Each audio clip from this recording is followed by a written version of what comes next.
What? Yeah. Really? A year and 3 months later. What? Oh, yeah. From you. Oh, Jesus Christ. Always been jealous. Well, it's that time once again, folks, for a Brute and the Fruit watch along. We got another request to do some bullshit watching, fellas. It seems like you can take the bullshit out of the show, but you can't take the show out of the bullshit. Wait, no. You can take the show out of the bullshit, but you can't take the bullshit out of the show. There you go. It's there. That makes a little more sense. A little more sense. Yeah, we can't escape our roots. We did the watch along for AEW Full Gear, which was a joke, and then we just got a request from our biggest fan, I guess, Nick O. Yeah, and he wants us to watch Prime Time Wrestling from September 9th, 1991 on the WWE Network. that's pretty random. And I when we Well, there's one interesting thing about it. there's something very interesting about it. It's the debut of Ric Flair in WWF. Okay. So I guess as I did last time, I can give a little background on what was going on, maybe. Perfect. For the Royal Rumble episode that we did. Yeah, you be the encyclopedia. All right, so Ric Flair was the guy. There was in 1991, up to that point, had been the face of Jim Crockett Promotions, which was an affiliate of the NWA, the National Wrestling Alliance, which eventually all became WCW, what everyone knows more as WCW. Right. So Ric Flair was the world champion in WCW and got into a big, everyone who knows wrestling knows this, he got into a big what to do with Jim Herd, who was the guy who was running the show in WCW, and Ric Flair jumped ship and went to Vince McMahon. And the big thing that was going on with that was that he sent the belt, and so Ric Flair took the belt hostage. This all had ramifications later on, because when Bret Hart's contract was up in 97 and wanted to go to and was going to WCW, that's the main reason why Vince did the screw job, was because he was afraid Bret was going to show up on WCW with the belt, the WWF title, which is what Vince had done to WCW prior. So it's okay to do it to them, but you can't have it done to you. Of course, it makes a lot of sense. So, anyways, it's not about principles. It's about the prestige and like the money. He owns his own promotion. He doesn't want his symbol going to another company, but right. he taking a symbol from another company is more like, it's like a power play. Right, that's how it works. That's like the well, all's fair in war, you know. Right. So Ric Flair shows up to WWF. That's what I guess this episode is going to be. Is going to be his debut on WWF TV, and there was a whole big legal battle about this belt because it's an intellectual property, I guess, of World Championship Wrestling. So after a while, Ric Flair's walking around and calling himself the real world champion, and WWF at the time, the world champion was Hulk Hogan. So the big matchup was Ric Flair versus Hulk Hogan, and that was the thing that they talked about all throughout the 80s. Ric Flair or Hulk Hogan, you know, who would win. So now finally they're under the same roof. All right. WWE is going to bungle it, but they're under the same roof. And this was the beginning of it. So imagine tuning in on Monday, September 9th, 1991 to Primetime Wrestling on USA Network and seeing that fucking Ric Flair just showed up on TV. Yeah. And no now rumor, no thinking, internet, no rumors. Right. I mean, you had to really be in the know or be in the fucking, the newsletters and shit, the dirt sheets or whatever they call them. You have to be into that, which I'm sure there were a lot of fans that were. So they were expecting Flair to show up, or I think they had been showing the belt before Flair showed up. But yeah, imagine like in 91 and seeing this and going, Hogan and Flair. Yes. And then to know where they went and how that didn't happen. It's kind of comical. It's such a Vince McMahon thing. And that's the one thing that you'll learn with wrestling is that Vince McMahon is accidentally as rich as he is, because he backdoored his way like Mr. Magoo into all the good things that happened to him, with the exception of buying Hulk Hogan and buying all these guys in the 80s. and taking that shot gambling wise, and hitting. So he got lucky. And then when he had all the calls and could make all the calls himself, or all the, cards were in his hand, he almost loses everything. And it took until having his back up completely against the wall and going, fine, we'll have Steve Austin be the champion. And then that blows out of the water. You know what I mean? But it was like, if you look at the world of professional wrestling in Vince McMahon's eyes, it started pretty much in 2001 and it's what it is now. That is what the world of wrestling is in Vince's eyes. If Vince was as much of a genius as everyone says he is, it wouldn't be 20 years, of awfulness. Nosedive. Because he has no competition, so he has no reason to do anything better. And then, like, even since then, everything that's happened that has made their product interesting, he immediately torpedoes it. Yes. But once he gets his hands on it, or once he starts to realize, oh wow, this is a thing. The CM Punk angle in 2011, as soon as Vince started putting his hands on it, he torpedoed it. Daniel Bryan. It was awful. Daniel Bryan, all of that shit.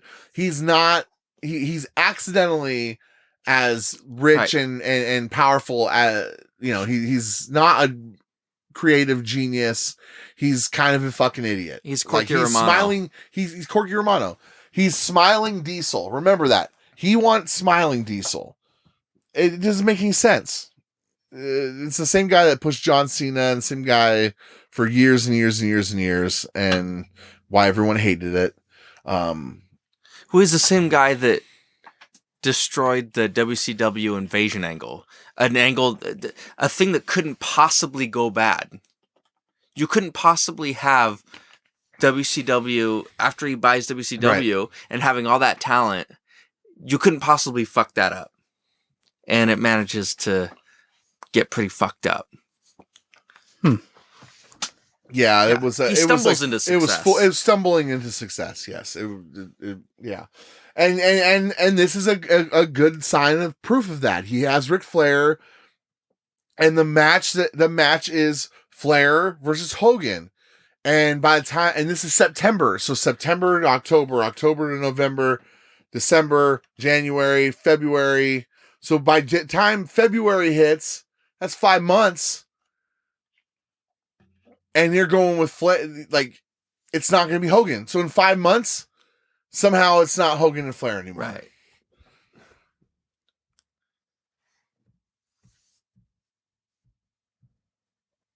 All right. So on your WWE network, or I don't know, maybe you're on Daily Motion or. So is this like Rocky versus Mr. T, like level? What do you mean Rocky versus Mr. T level? Like how famous they are? Oh,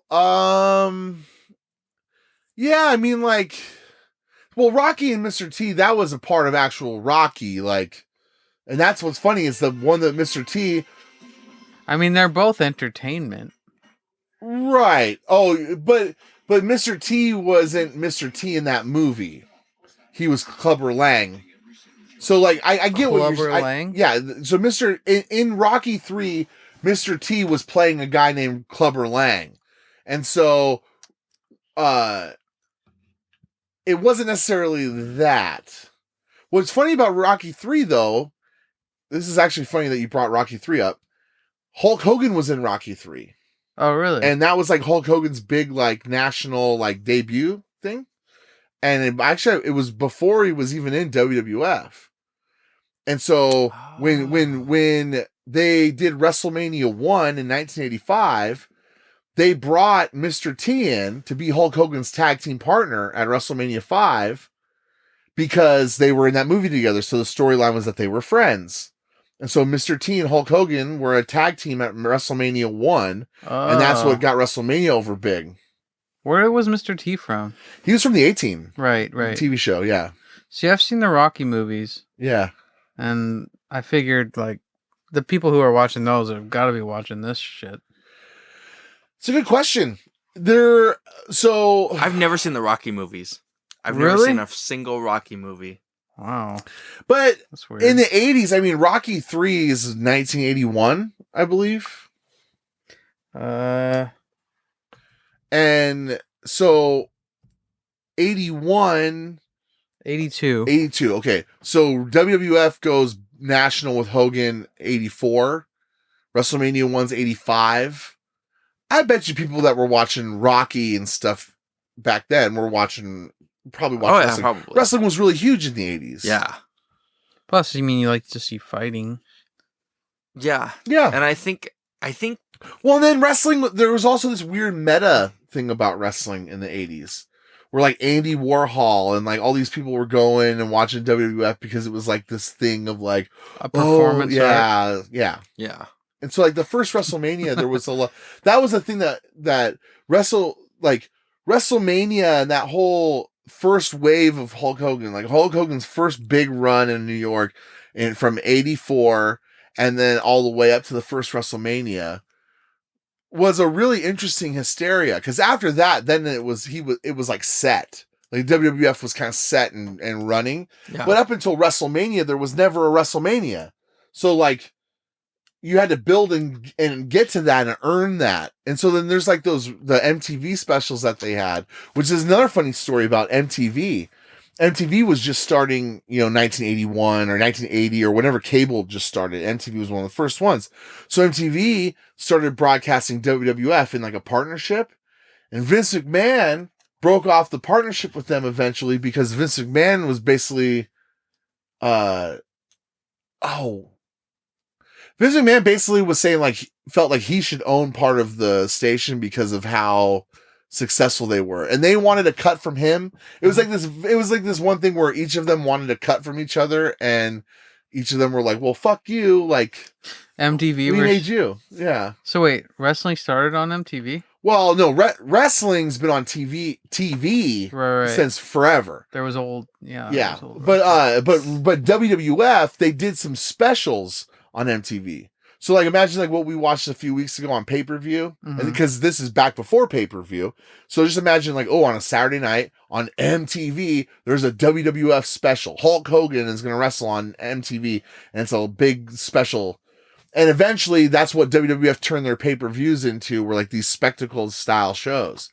And that's what WrestleMania was. So they did the war to settle the score, the brawl for 'em all or some shit. Not the brawl for all, but it was like the war to settle the score and then the brawl to settle it all or some, I honestly can't remember, but they were 2 MTV specials like live on MTV. And yeah, so there was a big thing about, there was a to-do like where Vince, I think, felt like he deserved points credit or vice versa. It was like it was one of those. There was a give and no, they wanted to all take, no give. But anyways, that being said, so yes, in 1991 with Ric Flair showing up, which is funny because 1991 is very, very, very end, like the dying days of like the wrestling boom. Like it was almost settled, you know what I mean? The dust was almost settled from that. So with Ric Flair coming in as a wrestling fan, you have to imagine they're going, oh shit, here we go. All right. And like I said, the execution is just bungled. Right. So Ric Flair, typical WWF. Yeah, and typical WWF. You would think that it would be Ric Flair, Ric Flair, Hulk Hogan, who's the real champion. And we never got to see that. So anyways, on your WWE Network, Daily Motion, or whatever, we're starting at, on the network, we're starting at 000000000. September 9th, 1991. Yep. Prime Time Wrestling. I believe it's just got loaded up. We're going to hit play. I'm going to go 3, 2, 1, and then I'm going to hit play. So it's going to be 3, 2, 1, play. Bobby Heenan is manic. Is so good. The real world champion Ric Flair's on my show. He's going to be coming through you, sir. Don't touch that belt. Gosh, Bobby Heenan Don't touch was a comedy genius. Not just that, but just how his position in wrestling is perfect too. Like he's a perfect manager. Right. And so Bobby Heenan is just storming around the backstage area chastising everyone because he's so nervous about Ric Flair being there. Everything Everything is going to be beautiful. It has to be perfect. It has to be exactly right. He's the world champion, and he's Fantastic. he's just storming around with Ric Flair's belt. I've never seen this. From Uh-oh. Chicago, it's not Joe Franklin from Secaucus. It's just a gunshot away from these fine neighborhoods. It's just a In gunshot repaired, away. Reviewed, remodeled, Stanford, Connecticut. Climb on! Oh, hey, okay, Stanford, Connecticut. Are we got Titan Towers for the show for prime time? Oh. Are they making God. fun of their own location? Yeah, it's like tongue in cheek. It's supposed to be that like, oh hey, haha, look at us. It's like the Tonight Show, but it's not. Oh my God. That's what I look like when Lord I was Alfred a kid. Hayes talking into Burger's microphone. Hey, Oh, Bert. yeah, it's the same mic. Look at that. See? Got class. You got class. Where's your prestige frickin', here where's your on tie? the fruit. Where's your tie? Bobby the Brain Heenan comes walking out into the studio with the a nice big gold belt. What a cool studio. It is a cool studio. All these people yelling. So, got ropes all in primetime between. wrestling. So primetime wrestling is what eventually what Raw is. Like Raw took the primetime wrestling spot. I've heard Raw, but I don't really know. I would So I would much rather watch primetime wrestling in 1991 than I would Monday Night Raw in anytime 2020. after like 2012. Yeah, right. So Raw primetime wrestling obviously was on primetime, so 9 o'clock, 8 o'clock, whatever it was at the time, on Monday nights on USA Network, and eventually that just became Monday Night Raw. So we have Sean Mooney and Bobby Heenan in the studio. I'm curious This is a suit. but I'm curious about the fans. Are these actual fans? You see some, like, you see a Dan Marino jersey in there. That's another thing. You know it's the 90s when you see a number 13 Miami Dolphins jersey. You will always see one in the crowd of a 90s wrestling show. Okay. You also see Coke bottle glasses. Yeah, I was gonna say that ladies' glasses are hilarious. Yeah. And take a shot every time you see one of those pairs of glasses in the audience. Oh, You will not make it home. You might die. Where's my bottle?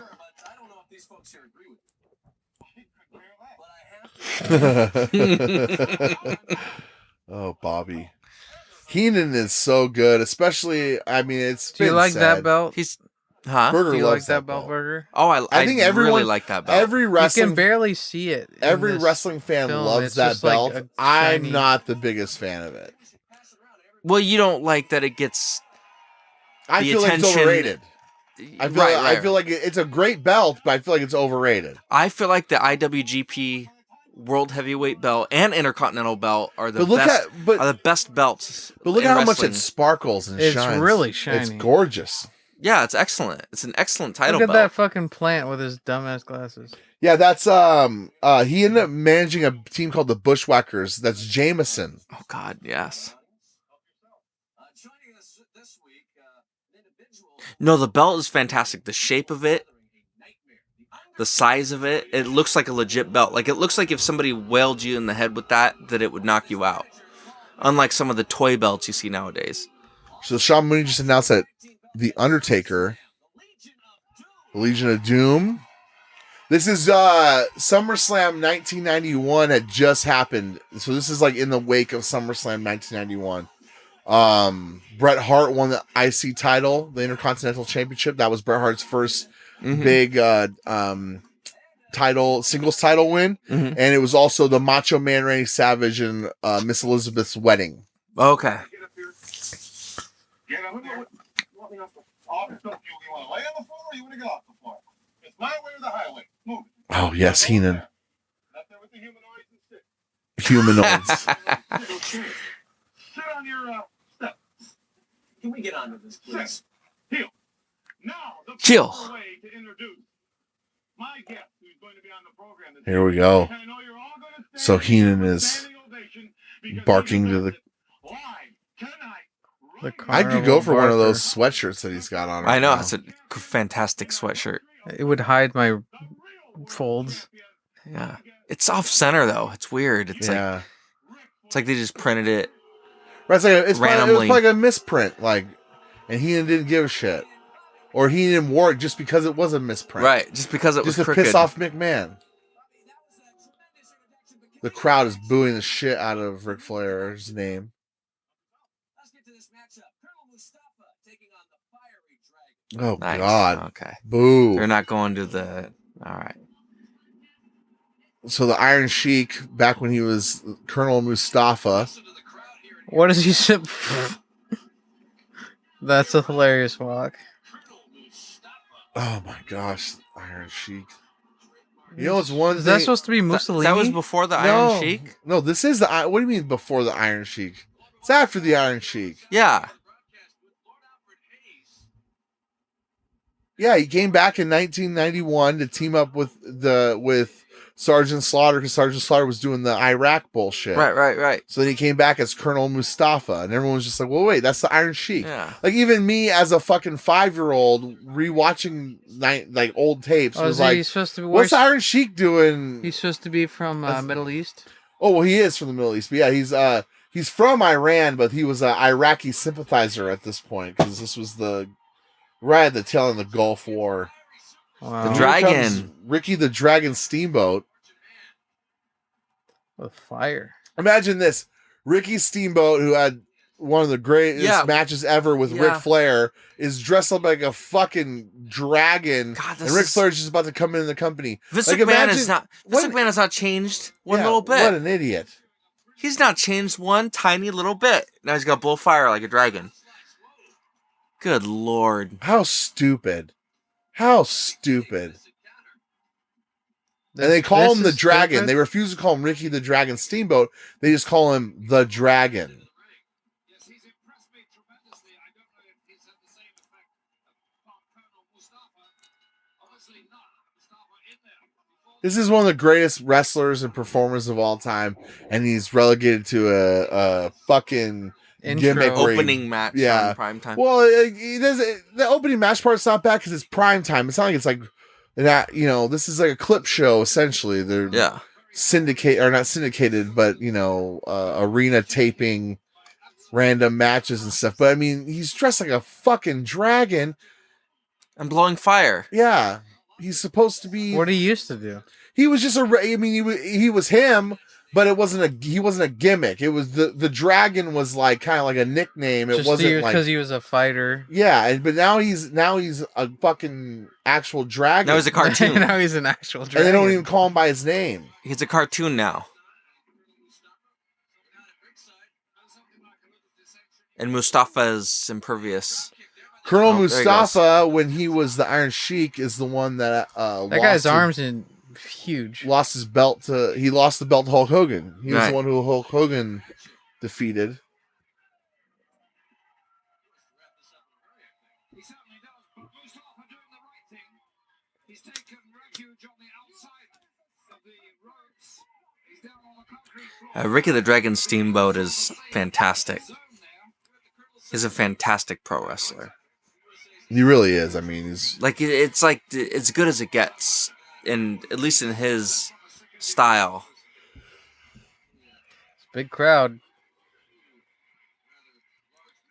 like he'd be Like the this- biggest star in the world right now if he was around nowadays, and he was barely above Fucking main event level. And I mean, at this point, no sell chic. well, I mean, by November, Dragon was back in WCW, and then he had a really good run from No sell until he was injured in '94. I mean, he had some great matches with Austin in '94, even in '92. I never saw that. Did you call him No A bunch Sell of good Chic? matches. Oh no, I never saw that. Huh? Did you call him No Sell? I call him no sell chic because he. Is that because he doesn't react at all? Right. Yes, Yeah. yeah. Exactly. I was just gonna say he just kind of stands there. Yeah, because he's so powerful and impervious to pain. I think he's just kind of stiff. he's I think he's a stiff and bitch. He's got no arthritic. neck. Yeah. And he's on drugs. Yeah, He's on a lot of different drugs.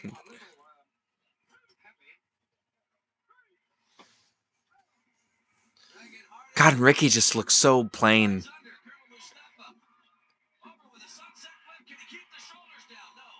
the Seahawks just won Oh, nice. Ooh. So 7-3. 7-3. Good for you guys. Us, Burger. You're a part of it too. Burger, you live here. I'm not proud. What are you doing over there? Burger's making a cocktail. Making a For me? cocktail. Please. Please. May I have some more? You know I'm gonna break your stuff once I have enough, so I say please. That's the problem. People allow you into their homes, invite you to their parties. Little they know I'm a menace. You are a menace, and you destroy things. Can't help it. And you do things that are not acceptable socially. Come on, Ricky. Not even to those of us who have very little boundaries. You know, Ricky is one of the greatest wrestlers of all time, and even he can't get a serviceable match out of the Iron Sheik in 1991. I mean, this is just the shits. I'm sorry.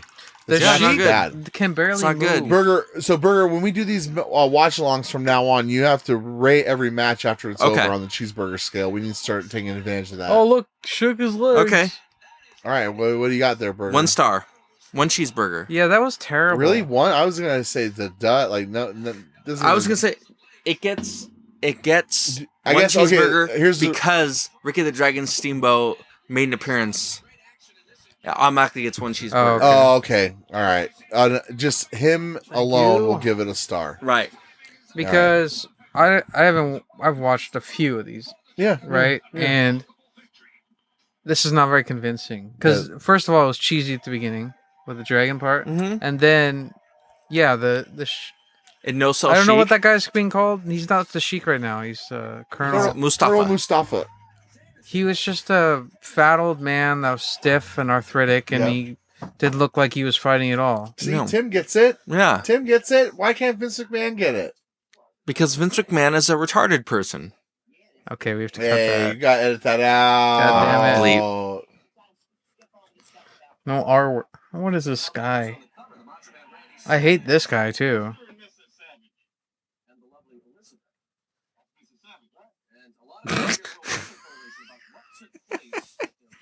Mr. and Mrs. Savage and the lovely Miss Elizabeth. That's Mrs. Savage.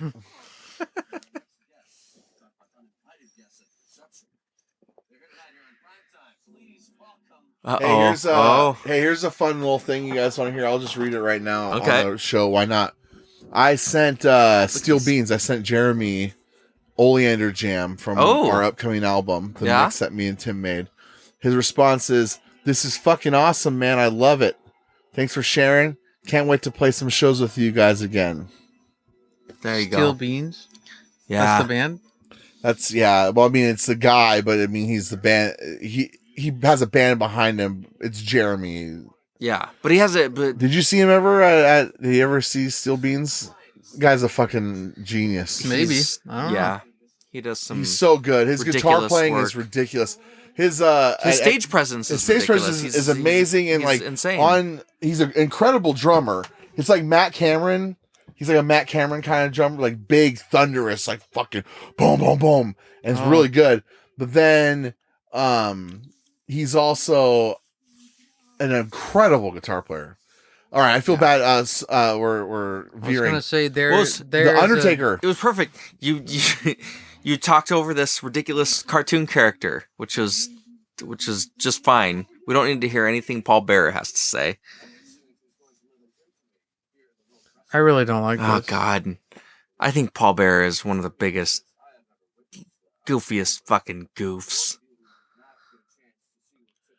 He's a Yeah, little Paul more Bearer and subdued. Undertaker here. Yeah, He's a little more subdued in the later '90s, but here he's just such a cartoon. Oh, here we go. I think today is. Oh my gosh. Today is would have been Miss Elizabeth's 60th birthday. So right now we're at Savage and Liz's wedding reception. Yep. And he looks absolutely ridiculous. He's got a giant feather on his head that's Big old 3.5 feather. feet tall, Yeah. while Miss Elizabeth is a little more subdued. Mean Looks like Mean she looks like a Gene, regular of course, bride. Mean Gene She is looks. the Yeah, MC. she looks like she's at a real wedding, and Norm he looks Macdonald like back he's there. just crashing it. Everyone enjoying the wedding reception. Poor Miss Elizabeth. Vince McMahon doing the voiceover right now of the highlights of this wedding reception. I love that Gene is the fucking MC of this. Oh God, this is tragic. All He's right, folks. Here's our first ads, folks. JJ Dillon. Almost everybody here is dead. Well, yeah, the couple dancing is dead for sure. Oh God. Poor Miss Elizabeth. She's a beautiful woman, Miss Elizabeth. Yeah, Just and a she's having naturally to beautiful fucking make woman. out with Randy, and they're not even really together anymore at this point. She's like, please. Cake. They're not really together. Well, they were together for years, and then like on TV they got back together, and that was like this weird way to try to salvage Oh their God, what relationship. is he?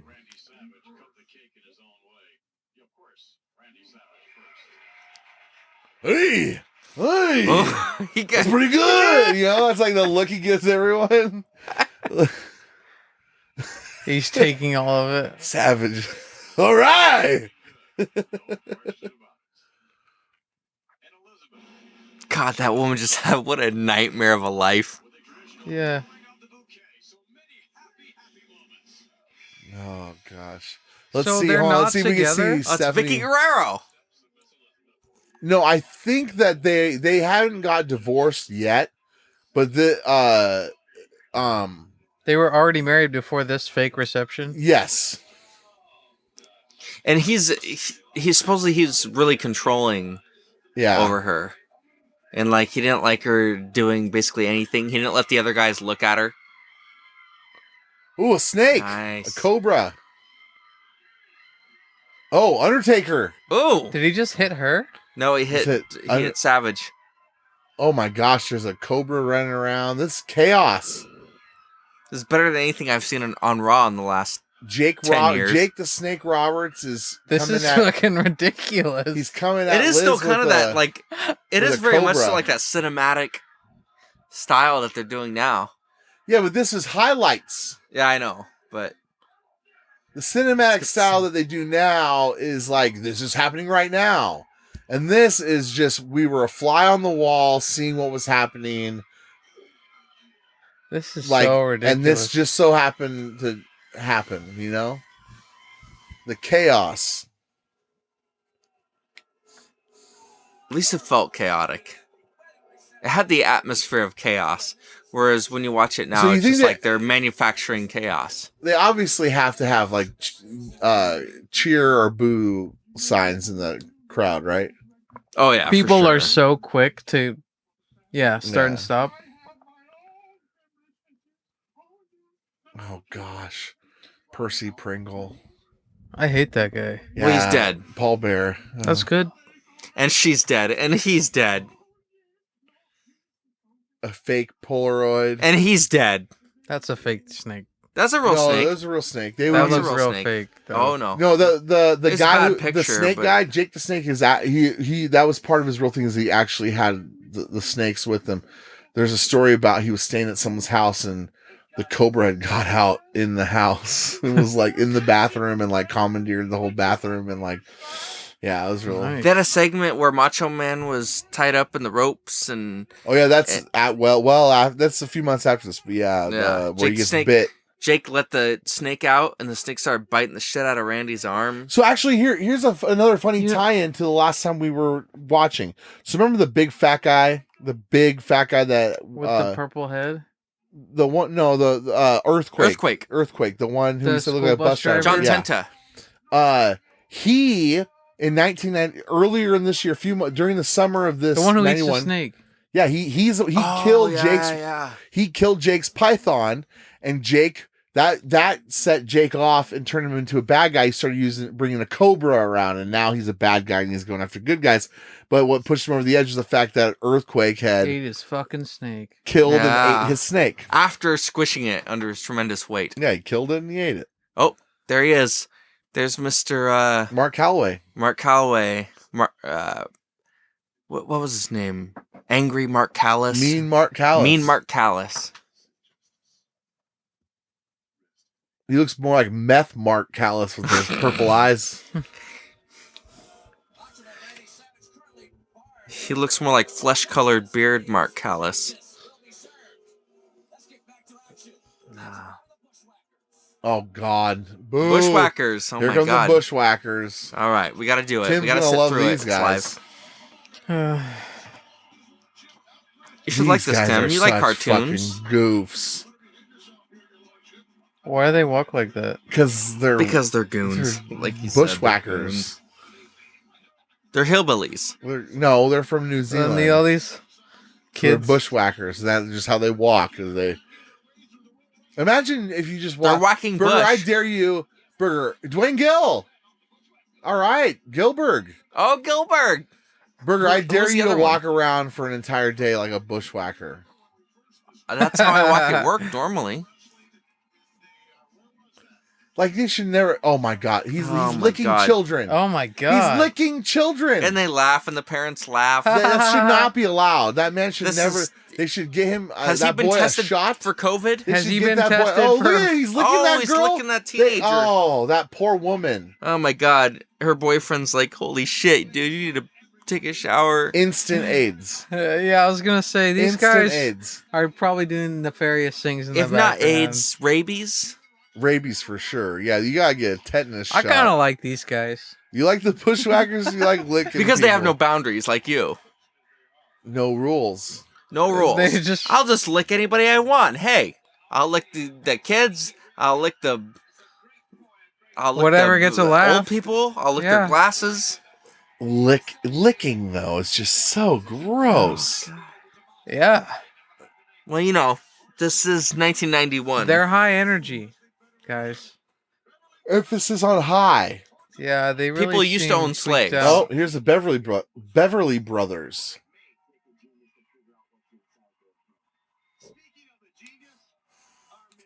Beverly. Hey, the genius. Oh, the genius. That's Randy Savage's brother. Remember him from the last one, Tim? Yeah, Remember I that? didn't like- Remember Remember the last Hogan. I segment? didn't like him. I am the genius, and I have a big dick. Does he really? I don't know. Oh, get me excited. And it's unsnipped.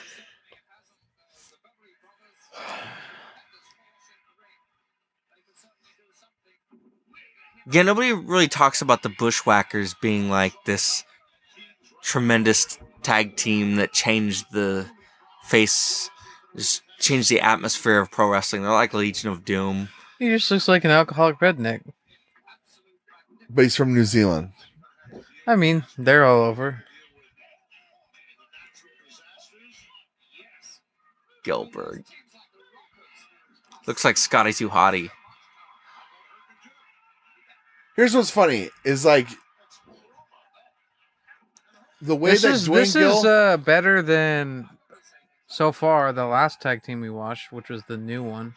Oh, that's what I was gonna say. You watch these guys, and they're like, Dwayne Gill just went and essentially clotheslined Barry Hardy over the top rope, and when he got to him, it was like he kind of like slowed down, you know, and like slowed down really quick, and then knocked him over. That was the entire Chris Jericho MJF match, where it was like right before Impact, they like slow down and like yeah, hesitate make sure they don't first. hurt each Yeah. other. And so like they feign as if they're going 100%, but really they're like slowed down to about 65% speed. Yeah. That match was awful. Yeah. Oh god, these guys. Their are such walk is so fucking fucking goofballs. ridiculous. Before these guys got to WWF, they were this badass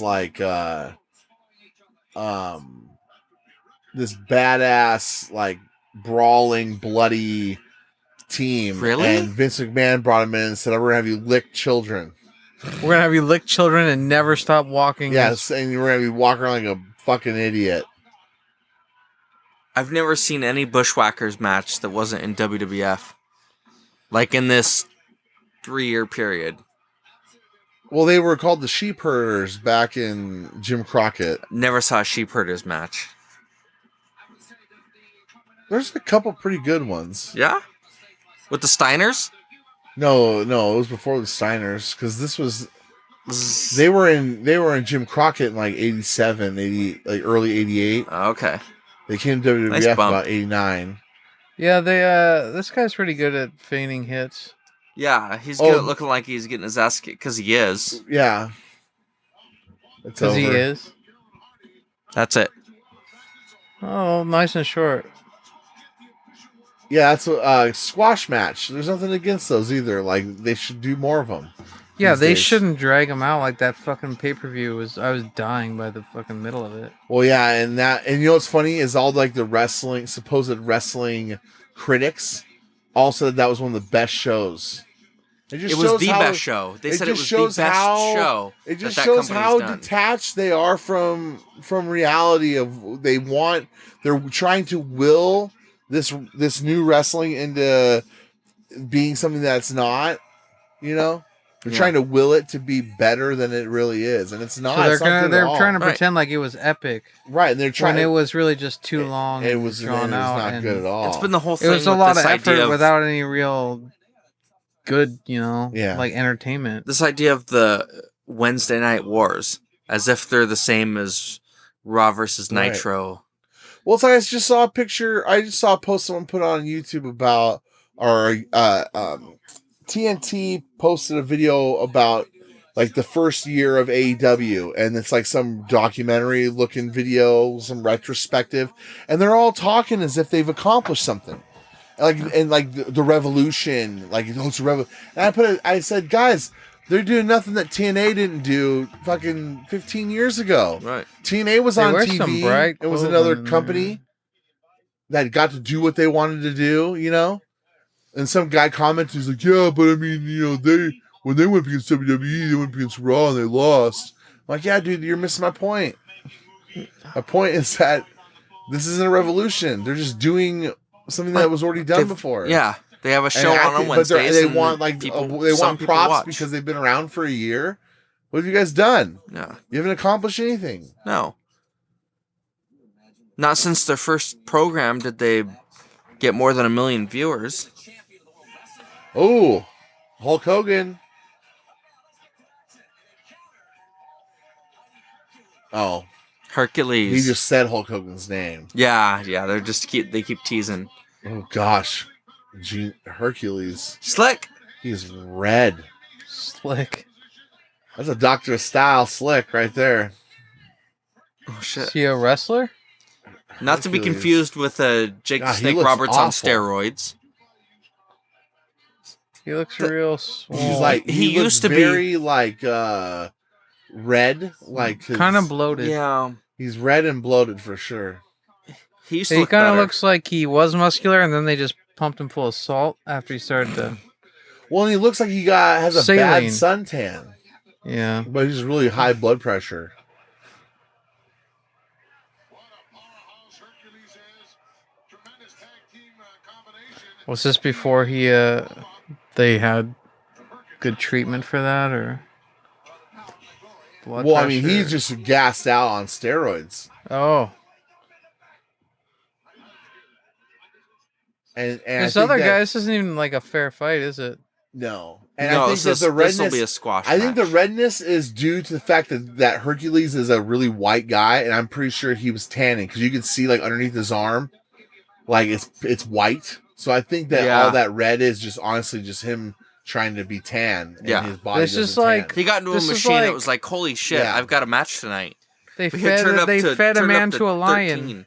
yeah. Yeah, they did. That's, Yeah, so that's a that's squash what. match. Yeah, that's the term squash match. That's what they used to put on TV. So then when you would watch the show, you'd see a guy and you go, "Oh wow, Hercules," and you'd be like, "Hercules is a guy that's he destroys people." And then when Hercules faces someone like that actually matters, Yeah, then- so here you're supposed to think this is a normal guy. well, it's more or less. What it is the squash matches are showcases for one of these wrestlers. So eventually they're going to do something with Hercules, or they planned on it maybe, or whatever. But he's one of the characters that His they're neck gonna be around. muscles are like It's his They're intense. they're they're ridiculous. frightening. So the whole point I mean, they look unhealthy. They look like tumors. of a squash match is to make one guy in particular Torture look rack. really good, and they usually destroy their opponent in a really short Yep. period of time. Like he just did. That was what, 2 minutes, maybe? Yeah.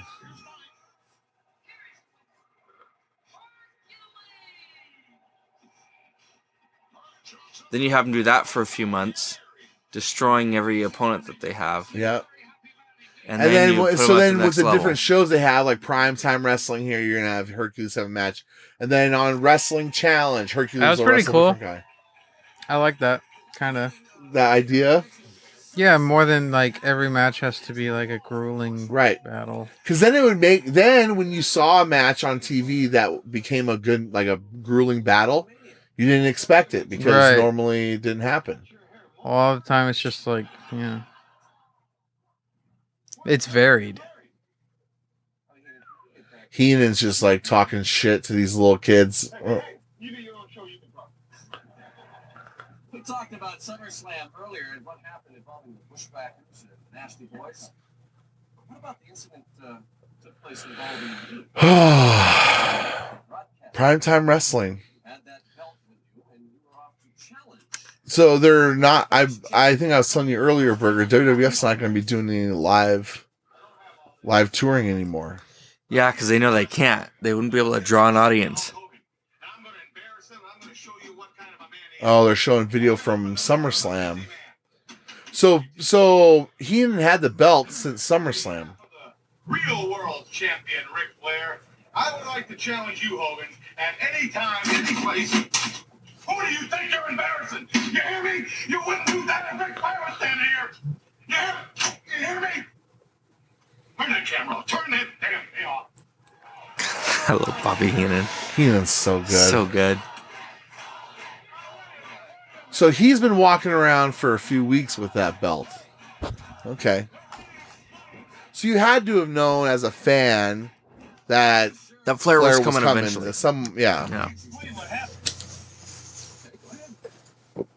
He knew if he was any kind of a man, if he was any kind of a champion, he would have accepted the match. So wrestling back then, you really could think that anything could happen. Well, right. Because they at least did enough. They spent enough time to make it seem like they cared enough to make it like it was still a competition or like that it was a league of some sort. Yeah, right. And now it's just like they don't even bother. And No, they might as well have a disclosure. The following show is fake bullshit. Do not take it seriously. Right. We are going out of our way to make sure that you do not think that this even resembles competition or that Right. we're trying to attempt to make it resemble competition. right. It is stage play.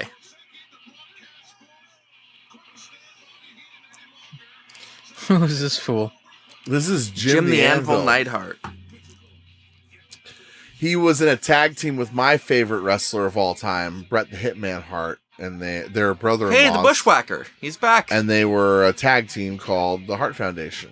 What are they eating? Those are probably Golden Grams that were like WWF superstar, or Teddy Grams. They're like WWE superstars. So we say the Bushwhackers back? No, that's the Brooklyn Brawler. That's just a guy another like job guy, kind of got a little bit more of a character. So he was like the high end of the jobbers, the guys who'd come in and get their ass kicked. Yeah. So like he would like if they went on the road and it was like, you know, if we went down to Tacoma Dome to see WWF around this time, he would be in like the first match and he would beat one of like the shitty guys, you know. Okay. But then when one of the actual normal guys faces him, they'll beat him. Okay. This guy's got a name. I forget. Yeah, Jim the Anvil Neidhart, yeah. Neidhart? Neidhart, yeah. I don't like that. He was called the Anvil because he won some sort of contest where like you toss an anvil in the air or something. He did like the furthest, I believe, or he was able to lift it. It was some weird carnival style game that he won as a strongman. Whoa, already? They've got a lot of quick ones. Oh yeah. Yeah, I think it's just like I think a lot of times their approach for these shows was like High energy and quick. yeah, I'm like, hey, remember here's a character, here's another character, here's another character you need to know.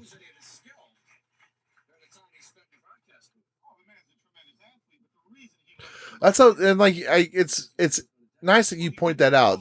Like every Is that match. how it is now? We were just because it was the pay-per-view, we were watching a longer versions of everything. No, because what ended up happening eventually is that the other company, WCW, started going head to head with WWF on Monday nights live, and so it kind of forced a change in like approach.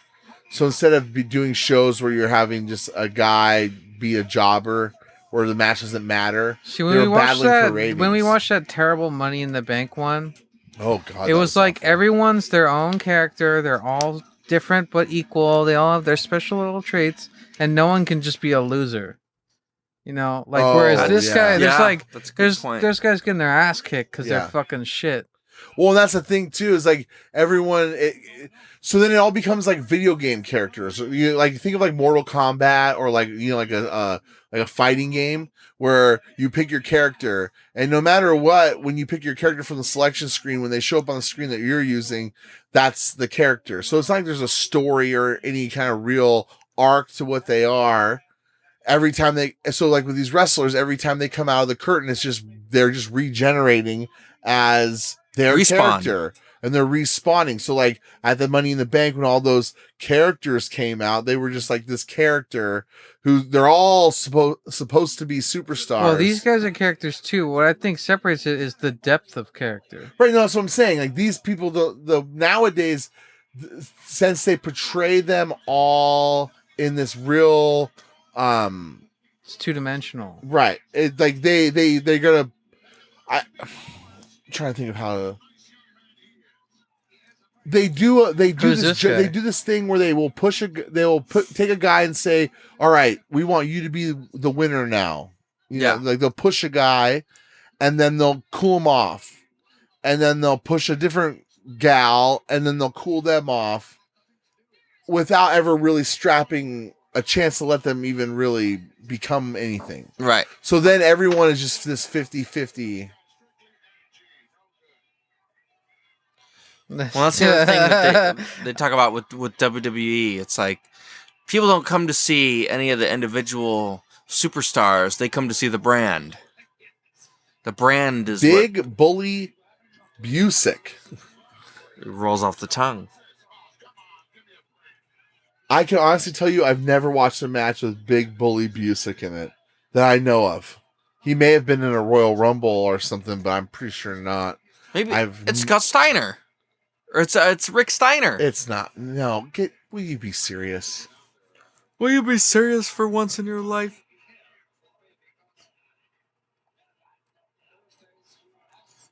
These guys are mean. Is that Harvey Whippleman? That's Harvey Whippleman.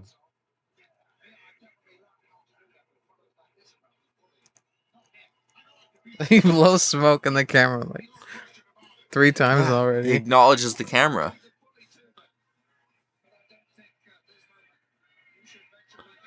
Big Bully Busick versus Jim Powers. Okay, so Jim Powers is the jobber. Right. So the other thing about the new stuff is when they're fighting in the old stuff, they're fighting. Right? There's not so much of like their character being part of the way they fight. They're just they're a Well, little more intense back then. The big issue I have with today's wrestling, especially like the pay-per-view we got a few weeks ago, is that there's way too much visible coordination where it looks like they're doing gymnastics routines and stuff. And so where if you're watching this Big Bully Busick and Jim Powers match, it looks like well, that looked kind of fake. a little bit, but The at least corner- it's still yeah. you can buy the portrayal of Big Bully Busick being so powerful that he's dragging Jim Powers around the ring. As where with the Young Bucks doing flips and flops and dives and waiting for guys to catch them, stuff like that just looks too choreographed, rehearsed. Yeah.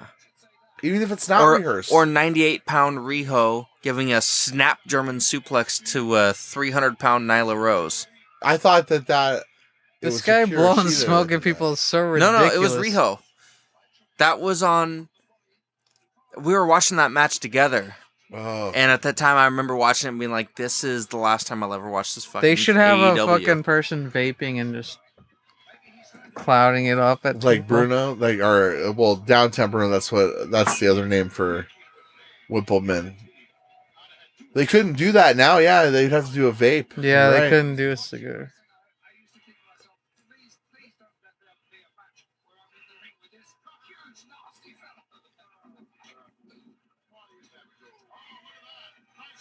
So this one is a little more even than the last two. Yeah, it's not If a you're gonna look at squash. the rank, if you're gonna look at the, it's not a squash as much as it like a squash plus. Like Jim Powers is like kind of like where Brooklyn Brawler is. Like he's the top end of the jobber guys, and Big Bully Busick is actually, I would say, is at the top of the jobbers as well, to be honest. But I think the way they're portraying this, especially since he has a manager, I'm assuming Big Bully Busick is going to be winning this. So, But I felt like when I first saw him, I thought Jim Powers looks like the kind of guy that they would go after to try He to did be come in with a sweet cape. big baby face. Jim Powers is too small. And nowadays, Jim Powers again would probably be a fucking superstar. But back then, Jim Powers was, probably. Look up how tall Jim Powers is. I'm guessing he's probably 5 foot. God, look at this fucking clown. 5'9". Burger, look up Jim Powers' height.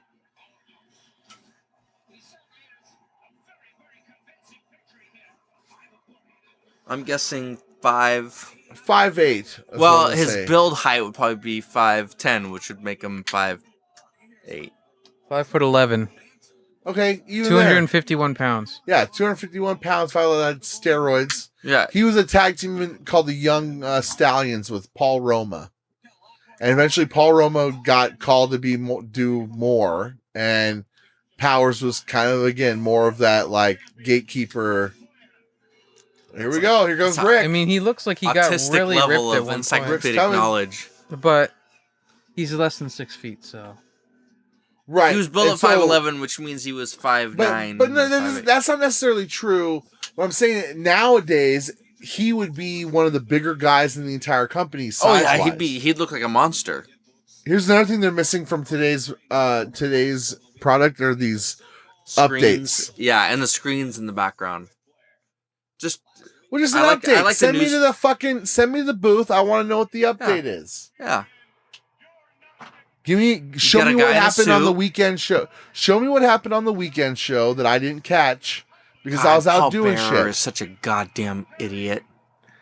Percy Pringle, what a fruit. I really don't like him. He doesn't need to be that extreme. He can have a face that's goofy. He doesn't have to go out of his way to make cartoon faces like Jim Carrey and Ace Ventura. Yeah, his face is just odious. He just goes out of his way to be absurd It's odious. with his facial expressions.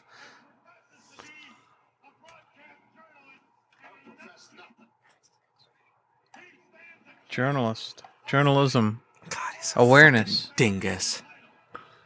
Just like our friend Where's Levi. Bobby the Brain Heenan? Oh. Look, it's green screened. Yeah. Yeah, as if he's right there. It's so green screen. Yeah, Look at Paul look. Bearer looks like he's... Here comes Piper. Rowdy Rodney Piper? Is that what his name is? Roddy Piper. Roddy. He just passed away just a few years ago or so.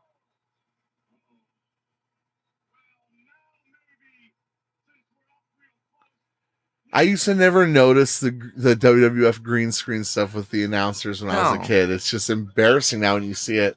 Well, you were probably looking on Look at- a lower resolution TV also. This is 1991. Yeah. How old is Roddy Piper there? I really don't know. He's our age. No, he's not. Well, what was he? 1985. He was probably 20. Look it up. You look up when he was born. and Well, you I'm can just figure thinking. it I'm out. just thinking. We got an encyclopedia here.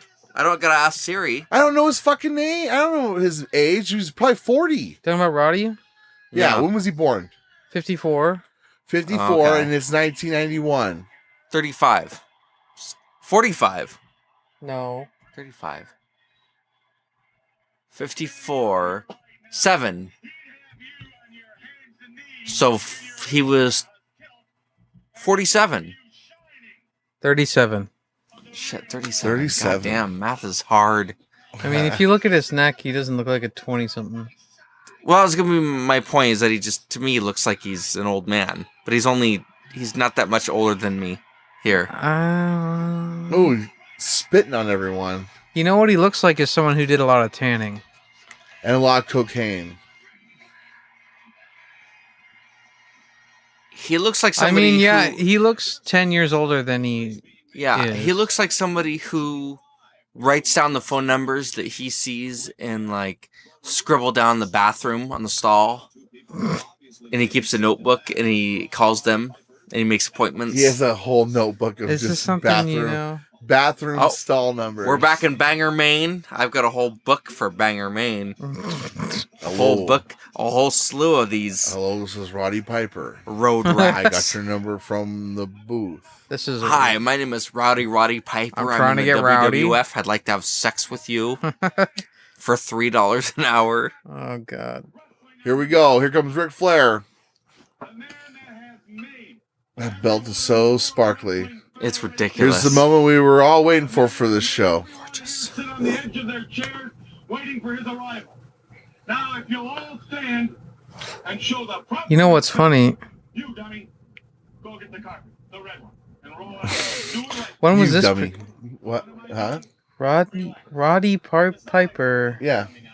He looks real old then, but he almost looks younger after. And he almost looks older before, too. When you see him in WrestleMania 1, he kind of just... He looks was like a living stumpy hard old man. back in 91, I bet. Here he comes. Here comes Ric Flair. Of this great sport, and it's my pleasure to introduce you got the real world champion, Ric Flair. Yeah. All right. Let's go. It's our champion. You know, to do this in front of a studio audience and not in front of like an actual crowd, It's ridiculous. such a weird. That's a ridiculous decision to make. Look at him. Look at him.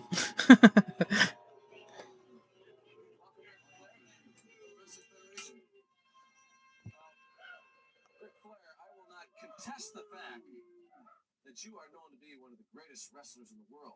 In the process, And 4 years later, he'd be back in... Or 3 years later, he'd be back in WCW. No.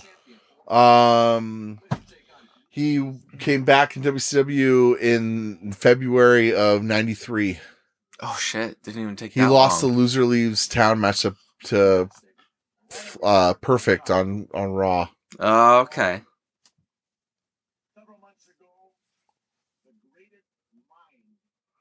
The greatest mind.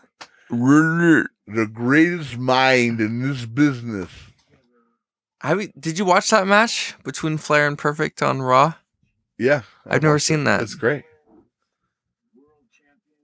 Ric Like a Bobby Flair, world champion, Bobby These guys Heenan. both have their hair dyed the same color. Yeah. That was like an old It's natural. wrestling. That was an old wrestling thing. The bad guys would dye their hair bright white or blonde. So then when they get bloody, it really shows up in their hair and stuff. Yeah, it makes their hair just look like it's drenched in... I remember when I was first getting into wrestling in that first year, roughly, whatever, and it was WrestleMania 18, Undertaker and Ric Flair, Yeah. and him looking the way he did, I just thought it was so gnarly. So gnarly. How Ric Flair just looked like he was... bloody as- just dead. he's gonna die. He's Yeah. losing too much blood. It's just that his hair is all pink.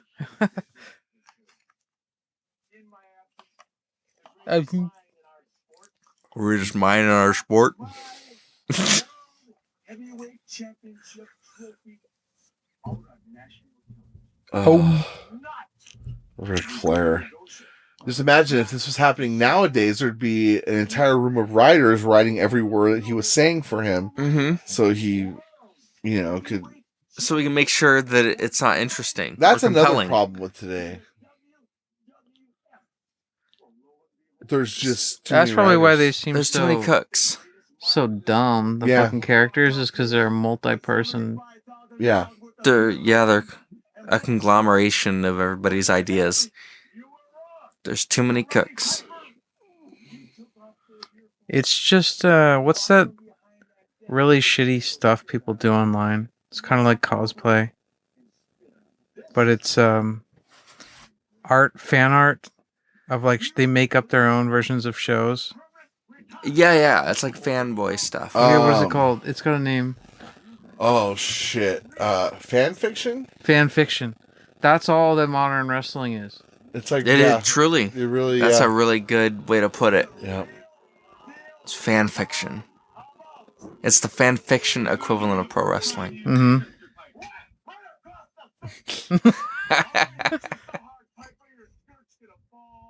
Your skirt.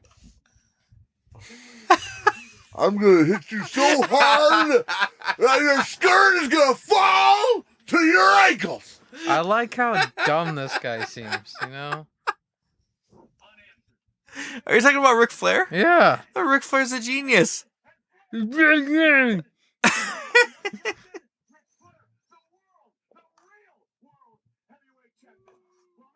Champion.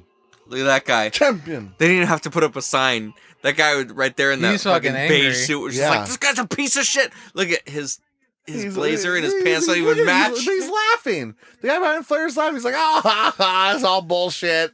It's all fucking fake. Magno, look at Oh, him. He bought His son that. He next bought to that him? suit from Goodwill.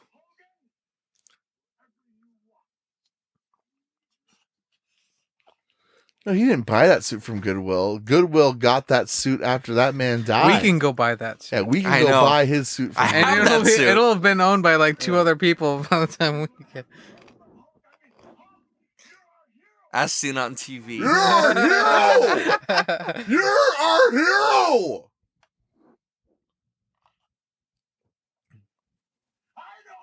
There, yep, there it is. I know! She's like, "Boo! That's what we do here, right? Boo!" Yeah, this Yeah, should have been in those front of a ladies look legit confused. live audience. Right, a live crowd. People, that this would have been screaming. Right? At Yeah, him? I mean, there just would have been. There would have been hatred, vitriol.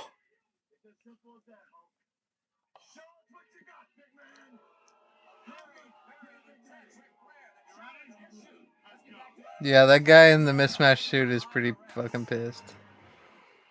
I want to go find that suit. Erwin now. R. Shyster. Here we go. Here we Here's go. a real star. Mike Rotunda. Is this the governor?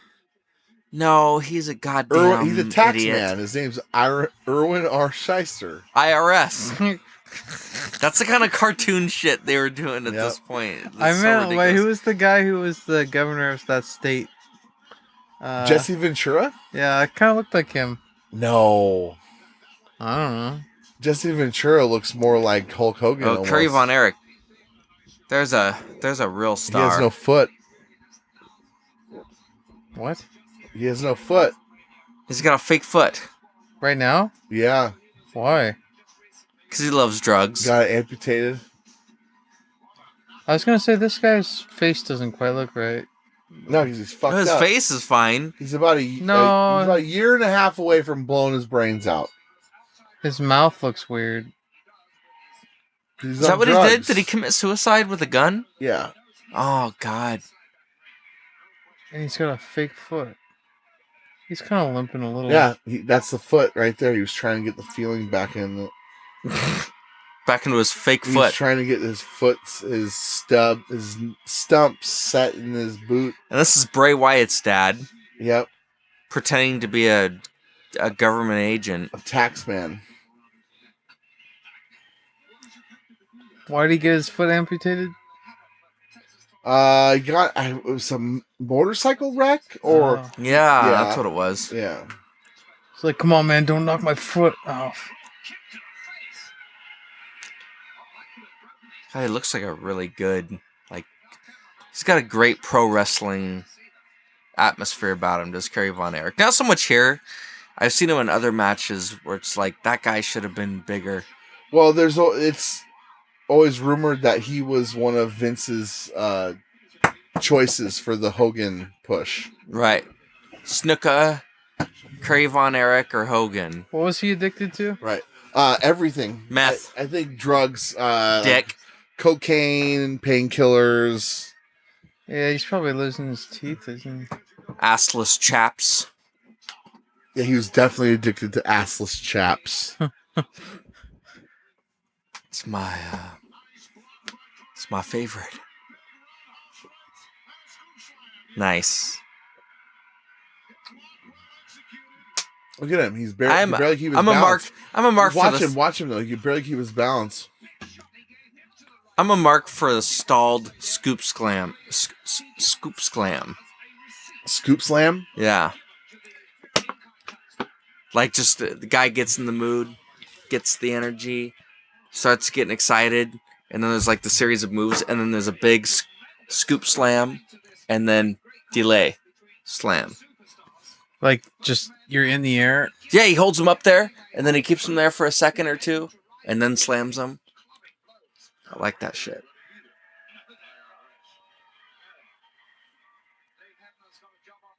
I just kind of feel bad now. This guy lost his foot and he's about to kill himself. Yeah, you should hear about the rest of his family. Yeah, that's actually the most inspirational, beautiful part of the entire Von Erich history. What, that he shot himself? Yeah.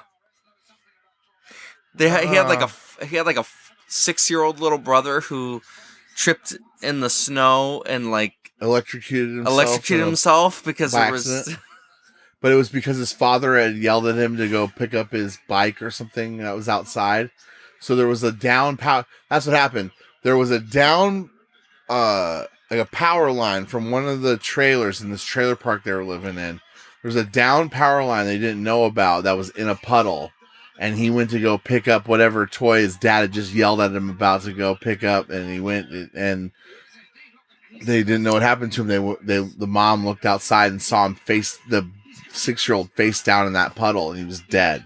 Jesus. Yeah, And they had like if there was ever a family that was cursed, it was this guy's family. They're so cursed. So then his dad was was a big like pro wrestler in like the 40s and 50s and shit, and was a big deal in Texas. And eventually, in the late 70s, him and his two brothers, Kevin and David, all started training to become wrestlers. And they became very big stars, like superstars, and were a very big deal in Texas especially, but like all around the world, country, whatever. And there was a lot of promise as to where the Von Erichs were going to be a big deal in professional wrestling. And David was the oldest brother, or no, the middle brother, I believe. I think Kevin was the oldest. And David was over in Japan and died. Now, believe it was a drug overdose. This is the brother of this guy. Yeah. Yeah. So and also the brother of the guy who died the little boy who died. So there was originally 4. No, there was originally 6. Oh. So the oldest one was the 6-year-old who died in the puddle. Then there was Kevin, David, and Carrie. So that's Carrie right there. Is Kevin the one that's Barefoot, in MLW? Yeah. And David's the one who died in David Japan. died in Japan. And it was the family covered it up saying it was some sort of illness, like a food poisoning illness. Some weird Japanese stuff, we don't know. But from stories from wrestlers who were there with him, it was like a mixing booze and pills, and he died. So then they had another brother named Mike, who was like really scrawny, and he got into wrestling then once David died. And Mike, then something happened with Mike where he essentially got toxic shock and became like a vegetable. But From then what? I can't remember what it was. If it was an injury or something, but he got toxic shock. It would be like from your insides, maybe. There was something, yeah. It was something where basically, and their dad. The thing about it was their dad was the promoter. He was like the guy who was making. So these boys felt the pressure to make their dad happy. So like Mike has got like toxic shock or whatever it is, and his dad's going like, "Yeah, but Mike's gonna be back in action." And Mike's just like, I'm going to be back. And he's like a vegetable. So Mike ends up going and killing himself. Mike kills himself. Boom. Oh my dead. God. They had another brother who was really fragile and like small. Don't tell me he started wrestling. He wanted to, but he could never do it because he was too small. So he killed himself. Oh, God damn. so the father's a monster. He's a monster. Yeah. He's one of the most evil men who's ever walked. And then, he even was a Nazi back in, like, that was his gimmick Yeah. at some point in wrestling, was being like a Nazi. So now Nazi. we've lost 3 out of 6. You've lost 3. You've lost No, 3 that's out of 4. Yeah, you've lost 4 total, but 3 out of 6 just from like either drug overdose Wrestling. or suicide. Yeah. Wrestling related. So then Kerry in 1993 goes and kills himself out on their property. That's 5 out of 6. Yep. And there's only one left, and that's Kevin. Kevin's still alive. He lives in Hawaii now, though. But he's like, it's weird. He's like, it's weird because you just see, because he does some like, he's done some interviews and whatnot, but you just see where he's like totally almost like got PTSD from all of it. Yeah, where he says Like, his dad. He said that his dad is one of the best men that he's ever known. And his dad, and there's an actual story where his dad basically gave him a gun and was like, "You're not man enough to even pull the trigger," or something like that about like killing himself. Kill yourself. Basically, trying to get him to kill himself. That's the kind of Stockholm syndrome though that the Von Erich boys had for their dad, where his dad, like, even after all this stuff is out and everything, Kevin Von Erich still is like, my daddy was a great man. Oh God, That's sad. oh, it's terrifying. Yeah. What is There's this, there's a good, well, We got a technical ending? It was a disqualification of some sort. yeah, I think it was a count out. IRS got disqualified. Yeah. That lady's pissed. Well, no, she wasn't pissed. She was happy. No, there was a lady down in the bottom right corner that was just very angry.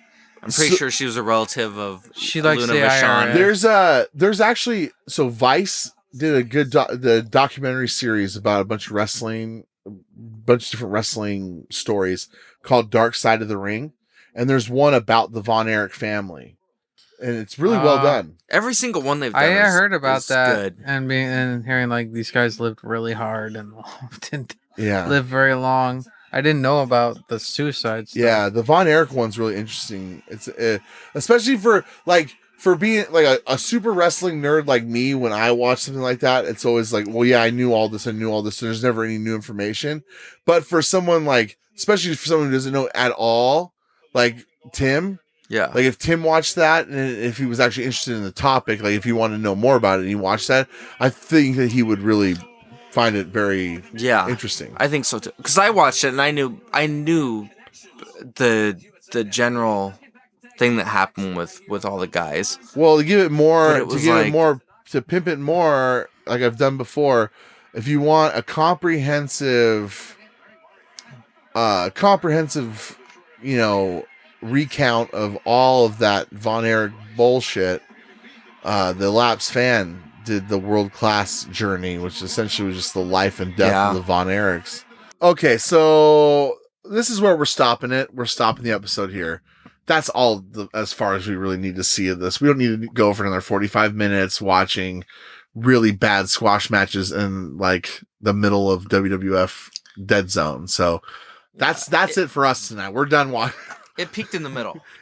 That's what they brought out. They brought out Ric Flair, and that was what we were here to see, and we saw. And now we're moving on because that's it. If you want us to do reviews, we will gladly do them. But I really think we're going to really need to be compensated if we're going to put ourselves through the entire episode. It's a lot of work and it's not enjoyable. For Tim For especially. Tim, it's not enjoyable at all.